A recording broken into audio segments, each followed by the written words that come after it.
Hello, I'm Marisa Guadalupe Rivas. In this video, I'm going to share with you my experience in the Congress, which was on Thursday 26. Well,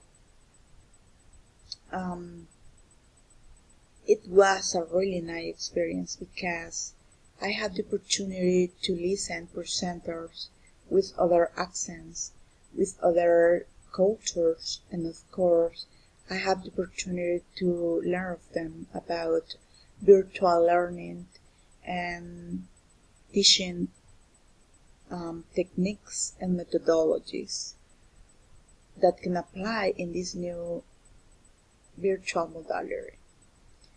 And as we know, it has not been easy because it has a little complicated related to adapt to this change.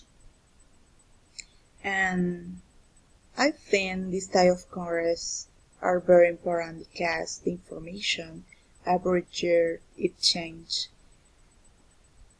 related to education and teaching learning process.